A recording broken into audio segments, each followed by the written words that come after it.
Some early lowlights from the DOJ's Baltimore report. By Jonathan Blanks-Share. Today, the U.S. Department of Justice released its report on the Baltimore Police Department. As expected, they found patterns and practices that lead to unconstitutional policing in the city and that these adversely and disproportionately affect Black Baltimoreans. The report describes a litany of offenses and violations of basic decency perpetrated by the Baltimore police. Each of those stories is important, but for now, I want to focus on the primary source of the violations described: unconstitutional and other investigatory stops. The DOJ found that between January 2010 and May 2015, the Baltimore police made at least 300,000 pedestrian stops, a number the DOJ says is almost certainly too low because of police underreporting.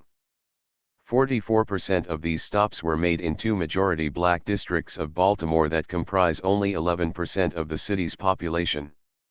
They found hundreds of people who were stopped more than 10 times during that period, 95% of whom were black. One man in his 50s was stopped over 30 times in 4 years and was never ticketed or arrested. That probably shouldn't be surprising, as less than 4% of these stops ended in citations or arrest. And, recalling the recent dissents in the Supreme Court decision in Utah v. Strieff, it's likely that many of those arrests were for outstanding warrants for unpaid parking tickets and other minor violations that had no connection to a potentially illegal activity that allegedly justified the stops in the first place. Moreover, the DOJ found at least 11,000 arrests by BPD were not prosecuted for lack of probable cause or other merit. Thousands more were detained for investigations and searches that went nowhere, with many people publicly strip-searched. One, even, was strip-searched after being stopped for a broken tail light.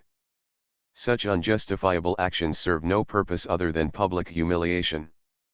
Black Baltimoreans were more likely to be charged with the most discretionary offenses: failure to obey, trespassing, disorderly conduct, and loitering, and often without required notice that they were in violation of the law.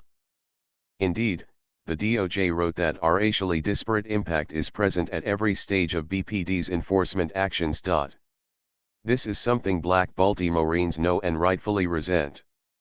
As I've written before, this denial of basic rights makes Baltimoreans less secure and less safe. If civil rights protections are widely denied, particularly to one group of people, because they are routinely ignored and capriciously violated by police officers, those rights lose all tangible meaning to that population. Mistreatment by authorities, whether official policies like stop and frisk, or tolerance of police brutality, corruption, or homicide, corrodes the integrity of a community.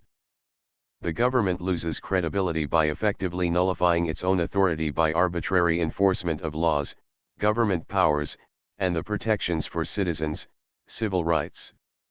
Cooperation with law enforcement must suffer as the trust required between a police department and its citizens is eroded by the rightly perceived unbalanced enforcement. Criminals become emboldened through weakened law enforcement capabilities, and the citizens become less safe. The community divests itself from the relationship with the police and societal norms become threatened. Aggressive and unconstitutional policing is a threat to community safety.